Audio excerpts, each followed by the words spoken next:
ස්වර්ගයේ වැඩවසන ජීවමාන බලවන්ත දේ පියාණනි ඔබ වහන්සේගේ පුත්‍රව අපගේ ගැලුම්කාරෝ ස්වාමී යේසුස් වහන්සේගේ නාමයෙන් ආරක්ෂා කරනවා. ස්වාමීන් අද වදාද දවසේ ඔබ වහන්සේගේ අභිමුඛත්වයේ ස්වාමී දේශනාව ඔබ වහන්සේගේ දේව දාතර බාර කරනවා. ස්වාමීන් රාත්‍රී 8 සිට අපි විනාඩි 45ක කාලයක් යාක්ෂාවෙන් ස්වාමී සභාව උදෙසා බොහෝ කාරණා දවසේ අපි බාර දුන්නා. දැන් ඔබ වහන්සේ තුල අසන්න යන වචනය අපගේ ජීවිතයේ ගමනට ඇදහිල්ලේ ගමනට ඔබ වහන්සේ සවියක් දුන්නා. මඟ පෙන්වීමක් දුන්නා. ස්වාමීන් මේ ආසන සමදෙනාගේ ජීවිත ඔබ වහන්සේ වඩා බලවත් කරනවා. යේසුස් වහන්සේගේ නාමයෙන් සාමය. හොඳයි. යේසුස්ගේ හැමෝටම අපි වාඩි වෙමු දෙවියන් වහන්සේගේ වචනේ අසන පිණිස. මා දවසේ ඔබට ගෙන්න යන්නේ ඇදහිල්ලේ ගමන සහ වලාට හැම. මේ ඇදහිල්ලේ ගමනට වලාට හැමලා කොච්චර බලපෑමක් ඇති කරාද?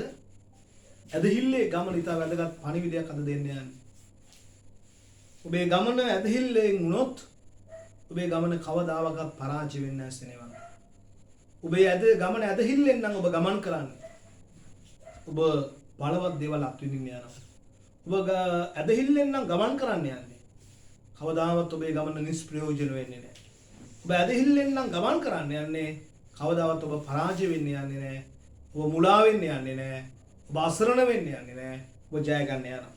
එනිසා මා නික්මයාම පොතේ 13 වෙනි පරිච්ඡේදයේ 21 සහ 22 වචන ඔබත් එක්ක බෙදා ගන්නට යනවා. ඇදහිල්ලේ ගමනේ පණිවිඩය.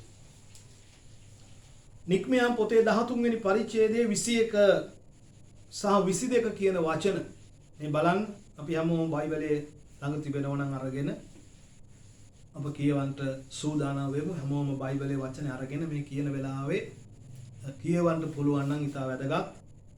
අක්තිසාදයේ දේ වචනේ අපට කතා කරනවා අපේ ජීවිතේට. නික්මයාම පොතේ 13:20-21 තවද ඔවුන් දවාලෙන් රාත්‍රිය ගමන් කරන පිරිසාමින් වාසයේ ඔවුන්ට මඟ පෙන්වීමට දවාල් වලා ටැඹකින්ද රාත්‍රිය ඔවුන්ට එළිය දීමට ගිනි ටැඹකින්ද ඔවුන්ට පෙරටුව ගියසේක.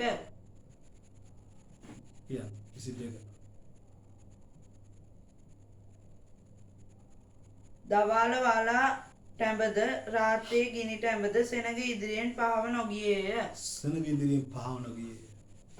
මේ වචනේ බොහොම පැහැදිලිව කියනවා එදා මේ ඊශ්‍රායල් ජනතාව කොයි විදියටද දෙවියන් වහන්සේ අරගෙන ගියේ. උන් අරගෙන ගියේ නිකන් අන්ධකාර ගමනක් නෙමෙයි. උන් ගොඩක් අන්ධකාර ජීවිතයක් ගත කරා. ගොඩක් මඟ පෙන්වීමක් නැති ජීවිතයක් ගත කරා. උන් අවුරුදු 430ක් කිසි මඟ පෙන්වීමක් නැහැ. මුලා වෙච්ච බැටළුවෝ වගේ උන් හරි විඩාවකටපත් වෙලා, වෙහෙසකටපත් වෙලා. උන්ට ජීවනයක් නැහැ. උන්ට සන්තෝෂයක් නැහැ. උන් මිස්රේ වහල්ලු හැටියට වසර ගාණක් අධික දුකකටපත් වෙලා හිටියා. කිසිම ආලෝකයක් උන් අත්දැකේ නැහැ. උන් හැමදාම උදෑසන දකින්නේ වේදනාවේ ජීවිතයක්. උන් අත්දකින්නේ දවස ගානේ වේදනාවේ ජීවිතයක්. හැමදාම තියෙන්නේ හවස් වෙනකොට පරාජිත හැඟීම. උදා වෙන්නෙත් උන් පරාජිතව, උන් දවස කෙලවර කරන්නේත් පරාජිතව. ඔවුන්ට කිසිම විසඳුමක් පේන තෙක් මානයකවත් ඔවුන්ගේ ශක්තියෙන්වත් වෙන මිනිස්සෙක්වත් ඔවුන්ට කිසි ආකාර පිහිටකට නැති තැනකට ඔවුන්ගේ ජීවිත මේ වහල්කමේ පාපේ ශාපේ ජීවිතයක් බවට ඔවුන්ගේ ජීවිතපත් වෙලා තියෙනවා. ඒ නිසා උන්වහන්සේ ඔවුන් කෙරේ අනුකම්පා කළා. ඔවුන් එළියට අරගෙන ඔවුන් එළියට ඒ පාපේ ශාපෙන් ගලවලා ඔවුන් එළියට අරගෙන උන්වහන්සේ මෙතෙන්දි කියලා බොහොම පැහැදිලිව ඒ තවද ඔවුන් දවාලෙන් රාත්‍රියෙන් ගමන් කරන පිරිස දවාලෙත් රාත්‍රියෙත් ගමන් කරන පිරිස දෙවියන්වහන්සේ ඕනුන මොන් සවෙන ඉදිරියට දවස් ගානේ දිවා රාත්‍රිය මොන්ගේ එක්ක උන්වහන්සේ ඉන්ට ඕන මඟ පෙන්වන්න ඕන වුණා. දෙවියන්වහන්සේ දිවා රාත්‍රිය උන්ට මඟ පෙන්වුවසේනම අපේ දෙවියන් වහන්සේගේ ස්වභාවය. දිවා රාත්‍රිය උන්ට දවාල එහෙම නැත්නම් රාත්‍රී කියලා නෑ උන්වහන්සේ උන්ට මඟ පෙන්වුවා. රාත්‍රියෙත් ගමන් කරන පිරිස ස්වාමීන් වහන්සේ උන්ට මඟ පෙන්වීමට දවල් වලා පටලයකින්ද රාත්‍රිය උන්ට එළිය දීමට ගිනි ටැඹකින්ද ඔවුන්ට පෙරටුව ගියසේක. උන්වහන්සේ දිවා රාත්‍රියේ මඟ පෙන්වන දෙවි කෙනෙක්. මේ දවස ඒ දවස් ඒ වෙලා මේ වෙලාව කියලා නැහැ. උන්වහන්සේට පුළුවන් කෙනෙකුට දිවා රාත්‍රී මඟ පෙන්වන්න. අපි දෙවියන් වහන්සේ සෙනග අරන්ගේ දිවා රාත්‍රී මඟ පෙන්වමි. බොහොම පැහැදිලිවම කියන උන්වහන්සේ මඟ පෙන්වීවා ඔවුන්ට ඔවුන්ගේ දිවි ගමන ඉදිරියට යන්න. මඟ පෙන්වන උන්වහන්සේ. ඒ සඳහා ලකුණක් දුන්නා. ඒ වලාටබේ ගිනිටම ඔවුන්ට එදා පෙරටුවට ගමන් කරන්න විශාල ආශිර්වාදයක් බවට පත් වුණා. ඒ වලාටම අදටත් අපට මඟ පෙන්වනවා. ඒ ගිනිටම ශුද්ධාත්මයන් වහන්සේ අද මඟ පෙන්වනවා. ඒ වලාටම අද සබවින්න දේ වචනය ඔබට මඟ පෙන්වනවා. අපි කියවන්නේ යන උන්වහන්සේගේ වචනේ 14 වෙනි පරිච්ඡේදයේ 19 වෙනි වචනේ සිට 25 වෙනි වචනේ දක්වා දේ වාක්‍යය. වෙනික්වයා පොතේ තමයි මම අද ගොඩක් ඒ ඇසුරෙන් තමයි කතා කරන්න කියන්නේ පරණ ගිවිසුමේ පොත් ඇසුරෙන්. මොකද මේ ගමන ගැන අපට పూర్ව සහතිකයක් උන්වහන්සේගේ වචනෙන් තබලා තිබෙනවා. ඒක අපි උපයෝග කරගන්න ඕන ස්වාමීන් වහන්සේ තුල මේ ගමනේ ඒවා අපි අත්දකින්න පිණිස. අපි 14 වෙනි පරිච්ඡේදයේ 19 සිට 25 දක්වා පද කියවමු. ඊශ්‍රායල් සමුදාවට පෙරටුව ගිය දෙවියන් වහන්සේගේ දූතයා අහක්ව ඔවුන්ට පස්සෙන් ගියේය. වලට ඇමද ඔවුන් ඉදිරි පිටින් අහක්ව ඔවුන්ට පස්සෙන් ගියසේක. ඒක මිසරවරුන්ගේ සමුදාවත් ඊශ්‍රායල්ගේ සමුදාවත් අතරට පැමිණුණේය. මෙසේ වලාකුළුද අන්ධකාරයද විය. ඒත් ඒ රාත්‍රියෙහි එළිය දුන්නේය. මෙසේ මුළු රාත්‍රියේ එක් පක්ෂයක් අනිත් පක්ෂයට ලං නොවිය. මෝසෙස් තමාගේ අත මුහුදට උඩින් දිගු කළේය. ස්වාමීන් වහන්සේද ඒ මුළු රාත්‍රියේ බලවත් ඌ නැගෙනහිර සුළඟක් කරන කොටගෙන මුහුද ආපසු යන්ට සලස්වා මුහුද ගොඩබිමක් කළසේක. ජලයද බෙදී ගියේය. ඊශ්‍රායල් පුත්‍රයෝ වියලි භූමිය පිට මුහුද මැද ගියෝය. ජලය ඔවුන්ගේ දකුණු පැත්තෙන් වම් පැත්තෙන් ඔවුන්ට තාපයක් මෙන් විය. මිසරවරු එනම් පාරාවෝගේ සියලු අශ්වයෝද ඔහුගේ රථද ඔහුගේ අසරුවෝද ලුහු බදවා ඔවුන් පස්සේ මුහුද මැදට ගියෝය. තවද ස්වාමීන් වහන්සේ උදේ යාමෙහි ගිනි සහ වලා ටැඹ මැදින් මිසර සේනාව දෙස බලා මිසර සේනාව යවුල් කළසේක. උන්වහන්සේ ඔවුන්ගේ චක්‍රරෝධ ගැලවුසේක. ඔවුහු ඒවා අමාරුවෙන් දැක්වූෝය. එබැවින් මිසරවරු කතා කොට අපි ඊශ්‍රායල් කෙරෙන් පලා යමු. මක්නිසාද ස්වාමීන් වහන්සේ ඔවුන් උදෙසා මිසරවරුන්ට විරුද්ධව සටන් කරන සේක්කැයි කීවෝය. ආමෙන්. මේ ඇදහිල්ලේ ගමන මම අද මගේ මාතෘකාව ඇදහිල්ලේ ගමන. මේ ඇදහිල්ලේ ගමනේදී අපි දකිනවා එදා එලෙස ස්වාමීන් වහන්සේ ගිනි ටැඹගේ වලා ටැඹගේ මඟ පෙන්වමින් ඕන යනකොට අර මිසරේ වුණු වහල් වෙල සිටිය ඒ දේශයේ සිටිය සමුදාව නැවත වතාවක් පාරාවෝගේ අණදැනුම ඇතුව පාරාවෝ ආඥා කරවුන්ට අල්ලගෙන ගිහිල්ලා එන්ට වුණ නැවත අල්ලාගෙන ඉන්න වහල්කට. යක්ෂයා අපි වර්තමානයේ අපිව මේ ජීවිතය යේසුස් වහන්සේ තුල ඇතුල් වෙලා ගමන් කරනකොට යේසුස් වහන්සේගේ මඟ පෙන්වීම තුල ගමන් කරනකොට ආත්මයන් වහන්සේගේ මඟ පෙන්වීම තුල වචනේ මඟ පෙන්වීම තුල ඔබ මා ගමන් කරනකොට මොකද වෙන්නේ? සාතන් නැවත විවිධ සමුදාවල් වගේ මිනිස්සයන් විවිධ ප්‍රතිකඩවල් වලින් එකිනෙක කාරණාවල් මතු කරලා නැවත අප අර පරණ වහල්කමට ගෙන යන්න උත්සාහ දරනවා. අද එවැනි අත්දැකීම් ඔබට ලැබෙනවා ඇති. එවැනි යක්ෂයා මොනවද කරන්නේ? ඒ දුෂ්ටාත්මය ඊට පස්සේ මිනිස්සයා පොළඹවනවා. අපේ ගමන වළක්වන්න. ඇදහිල්ලේ ගමන වළක්වන්න. එකිනෙක උපක්‍රම සාතන් සදනවා. අපි දැක්ක එදා ඒ මිසර දේශයේ ඉඳලා ඕන් ඒ පොරොන්දු දේශයේ බලා ගමන් කරන ගමනේදී උන් නැවත වතාවක් ඇදගෙන යන්න ආපස්සට අරවාගෙන යන්න සබවින එදා පාරාවගේ සිත දැඩි කළා. සබවින පාරාවගේ සිත පෙළවිලා සාතන් ඕව පාවිච්චි කරා දෙවියන් වහන්සේගේ සෙනඟට පීඩා කරලා නැවත වහල්කමට ඇදගෙන යන්න. නමුත් එදා මේ දෙක අතර දැන් මේ ගමනක් උන් ආරම්භ කරලා තියෙනවා. දෙක අතරට ලං වෙන්න ඉඩ නොතබා උන්වහන්සේ ඒ ගිනි ජාලාව තිබුණා. එතකොට ඊශ්‍රායල් ජනතාවයි මිසරෙන් ආපු සමනසරු 600ක් එක්ක ආපු ඒ සොල්දා බටපිරිස උන්ට ලං වෙන්න ඉඩ දුන්නේ නැහැ දෙවියන් වහන්සේ. ඔහොම යනකොට එක තැනක් තිබෙනවා රත් මුහුද. මිනිස්සු හිතන්නේ නැති මේ වගේ තැනකට අයි අපි ගෙනාවේ. දැන් හරි හිරවීමේ තැනකට අපි ගෙනල්ලා තියෙන්නේ. දෙවියන් වහන්සේට පාර වැරදුනාද දන්නේ නැහැ. දෙවියන් වහන්සේට ක්‍රමය වැරදුනාද දන්නේ නැහැ. දෙවියන් වහන්සේට අමතක වෙලක් දන්නේ නැහැ මේ වගේ තැනකට අපි ගෙනාවේ. අපි එහෙම හිතන සමහර වෙලාවට. මොකද දැන් එක පැත්තකින්වත් යන්න නැහැ. මේ හමුදාවක් එළවගෙන එනවා ඉස්සරේ. එක පැත්තක තියෙන තනිකර මුහුද. දැන් අපි හිතනවා මේ වගේ අර්බුදකාරී ආත්මික තත්වයේ ආත්මික අර්බුද වලට ඔබ මුහුණ දෙන්න පුළුවන්. නෝවේ සිතුල කියන මොකක්ද මේකේ පිළිතුර? දැන් අපි යම් ගමනක් ආව අපිට යම් උත්තර ඔබට මට ලැබිලා තිබෙනවා. හැබැයි සමහර තැන්වලදී ඔබට සබින ඔබ දේව මඟ පෙන්වීමේ ගමන් කරන කෙනා. හැබැයි ඔබ සමහර අභියෝග වලට මුහුණ දෙනවා සබවින්ම. දැන් උන්ට එක පැත්තකින් සමුදාවෙන් එන එහෙම නැත්නම් මිනිස්යන්ගෙන් එන පීඩනය, අනිත් පැත්තකින් ඉදිරියට යන්න බැරි ස්වභාවික බාධා. මොනවද කරේ? මේ දෙවියන් වහන්සේ මෝසස්ට තමන්ගේ අත දිගු කොට මුහුදට උඩින් දිගු කරන්න දෙවියන් වහන්සේ උට අණ කරා. උට මඟ පෙන්නුවා. ඔහු සබවින්ම ඒ විශ්වාසයෙන් ඇදහිල්ලෙන් මෝසස් විශ්වාසයෙන් ඇදහිල්ලෙන් වචනයක් මේ දකින පීඩනය තාම මොහොතකින් නැති වෙන්න යනවා. මොකද අතිශයින්ම මෝසස් උන්වහන්සේ කෙරෙහි විශ්වාස කරා. මේ උඹල දකින මේ නරක නපුරු සෙනග නපුරු පීඩාව තව වැඩි වෙලාවක් නැහැ. මොකද සෙනග කෑ ගහනවා, සෙනග මොර ගහනවා. අපේ ගමන වැරද්දුනාද, අපි අපරාධෙහි ඉඳලම හිටියනම් ඉවරයිනේ. මේ මගට ගෙනල්ලා අපි විනාශ කරන්න මේ මුහුදක් ළඟට ගෙනාවද කියලා මොනවද දේවල් කියන්නේ? මෝසස් කිව්වා නෑ, දෙවියන් වහන්සේට වැරදිලා නෙමෙයි. මේ දකින්න පීඩනය තව වැඩි කාලයක් යන්නේ නැහැ, වැඩි වෙලාවක් යන්නේ නැහැ, මේක වෙනස් වෙන්න යනවා. මෝසස් ඇදහිල්ලෙන් කතා කරලා දිනසුට මඟ පෙන්වුවා ඇදහිල්ල නිසා. මුහුද දෙබෑ කළ රතු මුහුද දෙබෑ කළ ඕන අරගෙන ගිහිල්ලා. අපි දැක්කා උන්වහන්සේ ඕන් ඒ චක්‍ර රෝද වුණු තිලෝගෙන එනවා තාමත්. ඒ හාස්කම දැකලත් ඕන් නිලෝගෙන එනවා. ඒකයි වැඩේ කියන්නේ. දැන් මේ හාස්කම ඊශ්‍රායල් සෙනග දැක්කා. උන් සන්තෝෂෙන් දෙය යනවා මුහුද මැද.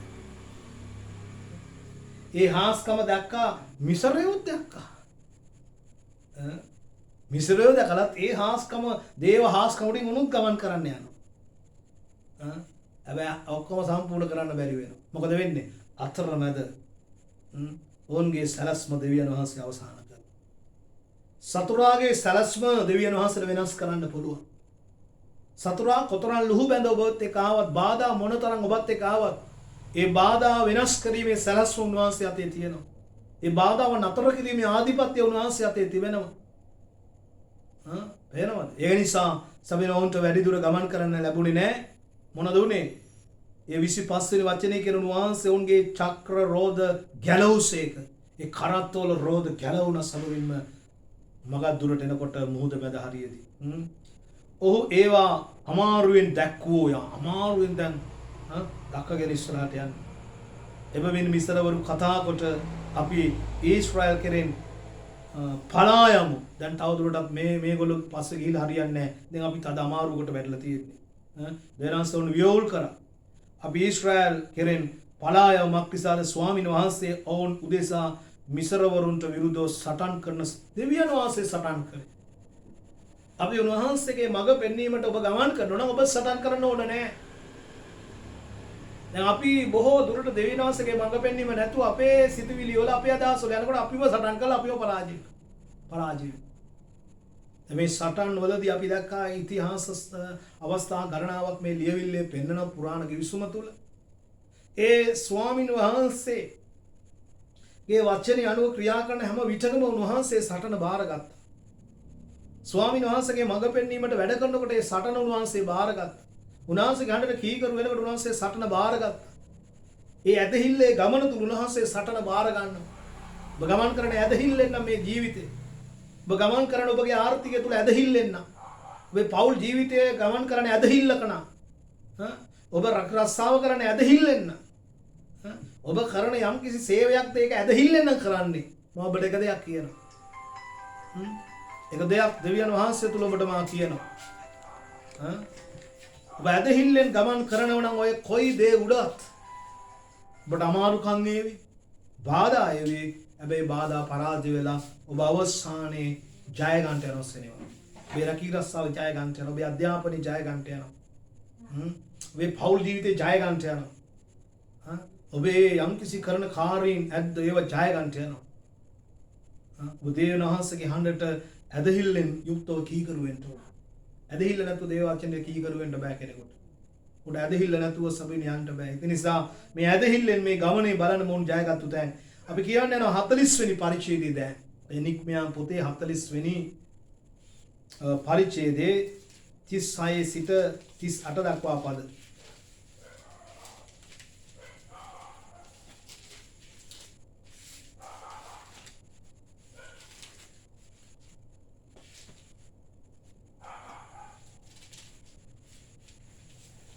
වෙනි පරිච්ඡේදයේ 36 සිට 38 දක්වා පද. වලාකුළ මණ්ඩපය මතුවෙන් ඔසවනු ලැබූ හැම විටම ඊශ්‍රායල් පුත්‍රයෝ තමුන්ගේ ගමන් යන්ට පිටත් වුණෝය. ආමෙන්. පොඩ්ඩක් බලන්න මෙතන උන්වහන්සේගේ වචනේ 40 වෙනි වචනේ කියනවා බොහොම පැහැදිලිව 40 වෙනි පරිච්ඡේදයේ 36 වෙනි වචනේ කියනවා වලාකුළ මණ්ඩපය මතුවෙන් ඔසවනු ලැබූ හැම විට වලාකුළ මණ්ඩපයෙන් එසවුණා උඩට. මණ්ඩපය තුල තියෙනකොට ඕන නවතින මණ්ඩපයෙන් එසවුණා වලාකුළ එසවුණා මඟ පෙන්වීම ආවා. ඒතර මොනවද උනේ? එසවුණු ලැබූ විට හැම විට ඊශ්‍රායල් පුත්‍රයෝ Tamanගේ ගමන් යන්ට පිටත් වුණෝය. ඔන්න නිකම්ම හිතුමනාපෙට ගියේ නැහැ. දෙවියන් වහන්සේ ක්‍රියා කිරීම උඩ ඕන් ගමන් කරේ. දෙවියන් වහන්සේ ක්‍රියා කිරීමේ ලකුණක් මේ පෙන්වන්නේ. මේ මණ්ඩපයේ බැහැලා සිටින වලාකුළ දැන් වලාකුළ මණ්ඩපයට බහිනවා. ඒ වගේම මේ වලාකුළ මණ්ඩපයෙන් ඉහළට එස වෙලා ගමන ආරම්භ වෙන ඊශ්‍රායල් සෙනග ඉහළ බලාගෙන ඉන්නේ. ඒ සදා ඊශ්‍රායල් සෙනග ඉහළ බලාගෙන සිට මොන පැයද මොන වෙලාවේද මේ වලාකුළ උඩට ඉස්සෙලා ගමන ආරම්භ වෙන්නේ. ඕන්ට අවධානයක් තිබුණා. ඇදහිල්ලේ ගමන් කරන කෙනා නිතරම බලන්නේ පහත නොවේ. ඇදහිල්ලේ ගමන් කරන කෙනා නිතරම උස් ස්ථානයේ තිබෙන දේ ගැනයි සලකන්නේ. පේනවද පහත මොන වාතාවරණය තිබුණත් එයාට එච්චර ලොකු ගැටලුවක් නැහැ. අද අපි බිම බලන් ඉඳලම ක්ලාන්ත වෙලා පොළොව බලන් ඉඳලා ලෝකේ බලන් ඉඳලා අපි ක්ලාන්ත වෙලා මොන ප්‍රශ්නද මොන ගැටලුවද විසඳුමක් නැහැනේ ඒකට විසඳුමක් නැහැනේ අරකට කියන ඒවා අපිට නිතරම ඇසෙනවා. ඇසෙන තෙක් මානේ පෙනෙන තෙක් මානේ අපිට තිබෙනවා. ඒ තුල අපිට ජයග්‍රහණයක් නැහැ. පේනවද? ඒ නිසා ඕන් බලාගෙන සිටිය දෙවියන් වහන්සේගේ විසඳුම ගැන අද අපි බලන් ඉන්නේ. තව රටකින් අපි උදව් කරાવી, තව අරය උදව් කරා, මෙයා උදව් කරා නේද?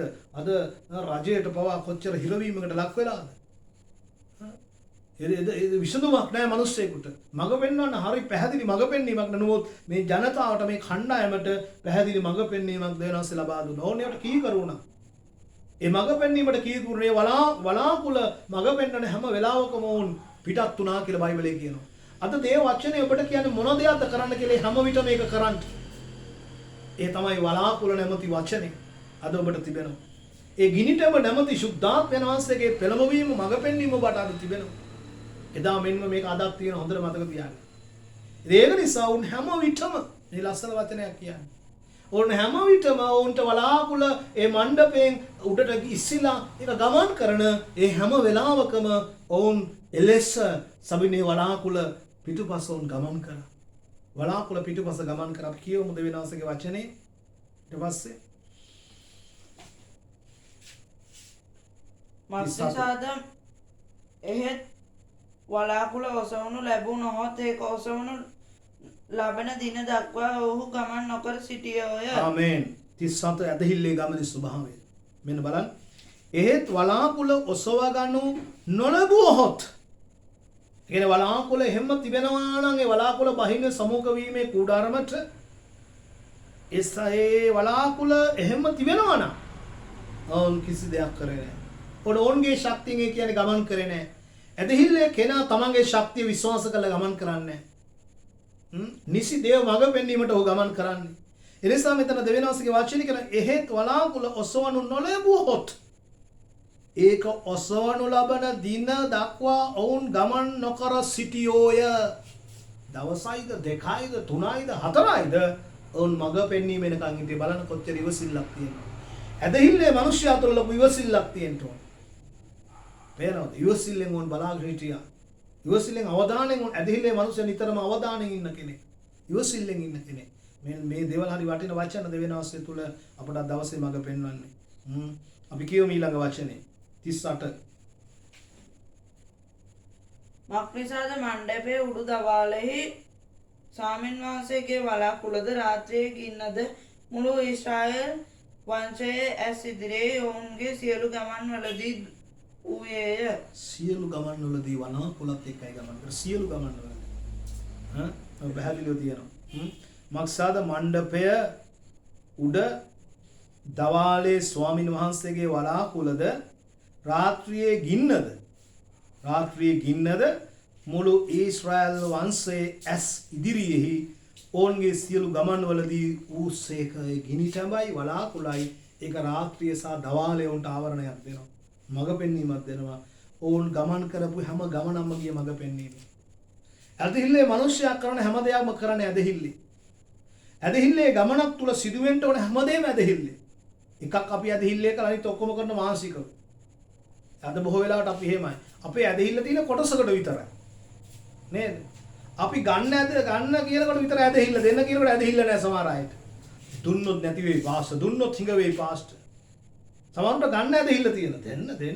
දෙන්න. මම විශ්වාස කරන මට ලැබෙයි. පේනවද? දෙන්න කිව්වොත් දෙන්න ඇදහිල්ලක් නැහැ.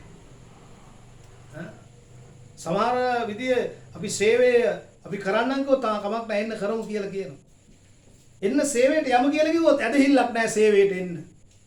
සේවයට එන්න ඇදහිල්ලක් නැහැ. ඒකේ මොකක් වෙයිද දන්නේ නැහැ. පාස් රස්සාව නැති වෙයිද දන්නේ නැහැ. පවුල නැති වෙයිද දන්නේ නැහැ. ළමයි නැති වෙයිද දන්නේ නැහැ. ඉස්කෝලේ ඉවර වෙයිද දන්නේ නැහැ.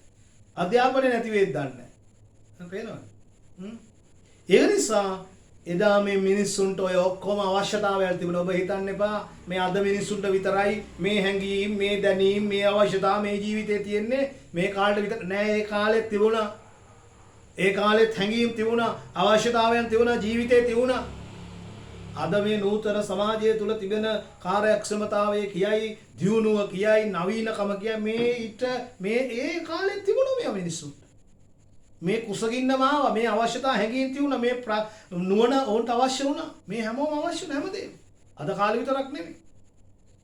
ඉතින් දෙවියන් වහන්සේ ඒ මුල් තැන දීමේ ප්‍රතිඵලය ඔවුන්ට නිසි ගමනකට යන්න දෙවියන් වහන්සේ ආශිර්වාද කරපේනවා. නිසි ගමනක් යන්න දෙවියන් වහන්සේ උන්ට ආශිර්වාද කරා. ඒ නිසා ස්වාමීන් වහන්සේ තුල මේ මුළු කාන්තාර ගමන තුලම ඊශ්‍රායල් සෙනග ඒ කූඩාරම් තුල විසූහ. උන් කූඩාරම් වල තමයි හිටියේ. උන් කූඩාරම් තුල වාසය කරමින් තමයි මේ ගමන ගියේ. අලුත් ගිවිසුමේ ඇදහිලිවන්තයාද වන්දනා කරුවෙකි. ඒ කාලේ අය විතරක් නේ. අදත් අපිත් වන්දනාකාරයෙක්. අපිත් වන්දනා ගමනක යන්නේ. හොඳට මතක තියාගන්න. ඒ කාලේ අය විතරක් නෙමෙයි. අපිත් වන්දනා ගමනක් යන සවින සෙනගක්. ඔවුන්ට මෙම ආලෝකය අයිති නැත. ඔවුන්ට මේ ලෝකේ අයිති නැත. සමා වෙන්න. ආලෝකය මේ ලෝකේ අයිති නැත. ඔවුන්ට මේ ලෝකේ අයිති තිබුණේ නැහැ එදා. පේනවද? වලාටඹ මණ්ඩපයේ ඉහළට නැගුණු විට ඊශ්‍රායල් සෙනග ගමන ආරම්භ කළහ.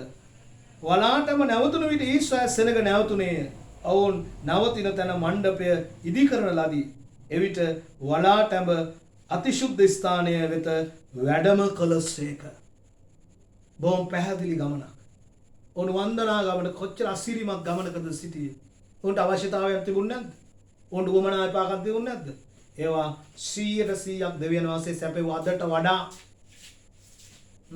අද අපි ඉන්නේ පෝලිං වල නේද? අද කියන අපි පාම් පෝලිමේ, අද කියනවා මොනවද මේ ගෑස් පෝලිමේ, තෙල් පෝලිමේ. අද පෝලිං වල කොච්චර රස්තියද? අද රෝහල් වල කොච්චර රස්තියද වෙනවද? බෙහෙත් ගන්න කොච්චර රස්තියද වෙනවද? පේනවද? අද නිෂ්ඵල දේවල් වලට කොච්චර අපි වැය කරනවද? අද මේ දියුණුවයි අරකයි මේකයි කිව්වට ඇහුවොත් අනේ පාස්ටර් මට අර channel එක දාන්න ඕන, මේ චෙක් කරගන්න ඕන, මේ බෙහෙත් බොන්න ඕන. පේනවද රස්තියද වද? ඊශ්‍රායල් සෙනග දෙවියන්වහන්සේ ඔච්චර රස්තියද කරුවේ නැහැ. අද ඒ අවුරුදු 40ට වඩා අද අවුරුදු 70 80 90 වෙනකම් මිනිස්සු රස්තියද ගහනවා. ජීවනයක් නැතුව. එදා ඊශ්‍රායල් ජනතාව සමින මේ පොරොන්දු දේශයට යන්න ඒ අඩුපාඩුකම් තිබුණත් ඔවුන් ගමන් කර සමින අවුරුදු 40ක. අද අවුරුදු 40ක් ගිහිල්ලත් ඔයාලට සැනසෙල්ල නැතුව. අද අවුරුදු 50ක් ගිහිල්ලත් ඔයාලට විසඳුම නැතුව. අද ඔයාට අවුරුදු 80 ගිහිල්ලා සමහරවිට විසඳුමක් නැතුව ඇති. එදා අවුරුදු 40 විසඳගත් එක තාම ඔබ විසඳගත නැතුව ඇති. ඒ නිසා මේ ගමන ඇදහිල්ලේ ගමනක් නම් සබින ඔබට අතිශයින් ජයග්‍රහණයක් දෙවෙනස් දෙනවා. අපි ගණන් කතා පොතේ 4 වෙනි පරිච්ඡේදය.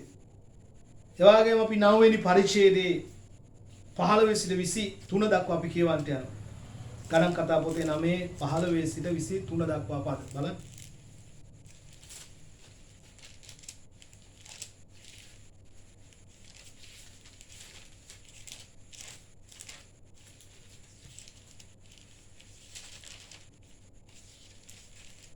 ගණන් කතා පොතේ 9 වෙනි පරිච්ඡේදයේ 15 සිට 23.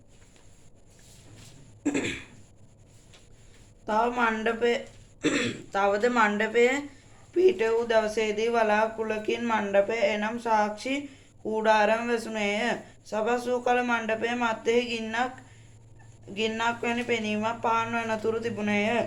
නිරතුරුවම එසේ විය. ඒ වලාකුළෙන්ද රාත්‍රියෙහි ගින්නක පෙනීමක්ද වැසුණේය. වලාකුළ යම් විට කූඩාරම් මැත්තෙන් ඔසවන ලද්දේද ඉන්පසු ඊශ්‍රායල් පුත්‍රයෝ ගමන් කළෝය. වලාකුළ යම් තැනක නැවතුනේද එතැන්හි ඊශ්‍රායල් පුත්‍රයෝ කූඩාරම් ගසාගත්තෝය. ස්වාමීන් වහන්සේගේ ආඥා පිට ඊශ්‍රායල් පුත්‍රයෝ ගමන් කළෝය. 10 ස්වාමීන් වහන්සේගේ ආඥා පිට ඊශ්‍රායල් පුත්‍රයෝ ගමන් කළෝය. ස්වාමීන්ගේ ආඥා පිට. අරයගේ මෙයාගේ ආඥා පිට නෙමෙයි. අපිට ඕන ආඥා පිට නෙමෙයි. අපිට කැමති දේවල් පිට නොවේ. ඉදා ඒ දෙවියන් වහන්සේගේ හඬට කීකරු වෙලා ඒ ආඥා පිට ඔවුන් ගමන් කරා කියලා කියනවා. ඊට පස්සේ ස්වාමීන් වහන්සේගේ ආඥා පිට ඔහු කූඩාරම් ගසාගත්තෝය. වලාකුළ මණ්ඩපය පිට නැවතී තිබුණු මුළු කාලයෙහි ඔහු තමුන්ගේ කූඩාරම්වල සිටියෝය. වලාකුළ මණ්ඩපය පිට බොහෝ දවසක් නැවතුණු කල ඊශ්‍රායල් පුත්‍රයෝ ගමන් නොකොට ස්වාමීන් වහන්සේගේ සේවය බලාගත්තෝය. ස්වාමීන් වහන්සේගේ සේවය බලාගත්තෝය. සේවය බලාගත්තෝය. ඔවුන් හික්මවීම කීකරුකම ඉගැන්වුවා දෙවියන් වහන්සේ. ඔවුන් අවශ්‍ය තැනදී උන්වහන්සේ ප්‍රේක් කරනවා. අයිත් ගමන ආරම්භ කරනවා. අයිත් නවත්තන උන්ට විනයක් උගන්වනවා. මොකද ඔය විනයක් තිබුණ නැති සෙනඟ. ඔහේ හිතුමතා අපි ජීවත් වෙච්ච සෙනඟ. කිසිම ආකාර පැහැදිලි විනයක් තිබුණා. උන්වහන්සේ විනය හැදුවා. ඇදහිල්ලේ මිනිස්සේ කර විනයානුකූලයි. ඇදහිල්ලේ මිනිස්සේ කර කීකරුයි. ඇදහිල්ලේ ගමනක තියෙන ස්වરૂපය මෙන්න මේකයි සෙනෙවන්තය. කියමු. සමහර විට වලාකුළ මණ්ඩපය පිට ස්වල්ප දවසක් නැවතුණේය. එකල ඔහු ස්වාමීන් වහන්සේගේ අණ ලෙස කූඩාරම්වල නැවතී සිටියෝය. ඔහු ස්වාමීන් වහන්සේගේ අණ ලෙස ගමන් කළෝය. සමහර විට වලාකුළ සවස් පටන් උදේ දක්වා නැවතී තිබුණේය. උදේ වලාකුළ ඔසවනු ලැබූ විට ඔහු ගමන් කළෝය. දවාලේ හෝ රාත්‍රියේ හෝ වලාකුළ ඔසවනු ලැබුවේ නම් ඔහු ගමන් කළෝය. වලාකුළ දෙදවසක් හෝ මසක් හෝ අවුරුද්දක් හෝ මණ්ඩපය පිට නැවතී තිබුණු කල බලන්න දවසක් දෙකක් නෙමෙයි මාසයක් නෙමෙයි අවුරුද්දක් නැවතිලා තිබුණා. අවුරුද්දක් මේ බලන්න. මේ වචන සටහන් කරගන්න මේවා අයිත් නැවත කියවන ලස්සන වචන. අවුරුද්දක් හෝ මණ්ඩපය පිට නැවතී තිබුණු කල කියන්නේ ඊශ්‍රායල් පුත්‍රයෝ ගමන් නොකර තමන්ගේ කූඩාරම්වල නැවතී සිටියෝය. අපිට එක දවසක් ඉන්න බෑ. බලන්න පේනවද? අපිට එක පැයක් අනේ පාස හරි අමාරුයි. පාස පැයක් යක් ඉන්න හරි අමාරුයි. පැය දෙකක් හරි ඉන්න අමාරුයි. දවස් දෙකක් සේවෙට එන්න ඕනේ. දවස් දෙකක් යාකට එන්න ඕනේ. ඉරිදත් ඇවිල්ලා සෙනසුරාදාත් එන්න ඕනේ. ආයෙත් එන්න ඕනේ සිකුරාදා. අපිට දවස් දෙක තුනක් මේ එක පැයක් දෙකක් කැප කරන්න බැලුව මොන ඇදිහිල්ලේ ගමනක්ද? ඔබ ගමන් කරන ඇදිහිල්ලේ ගමනක්ද බලන්න. එදා මිනිස්සු අවුරුද්දක් නැවතිලා සිටියා.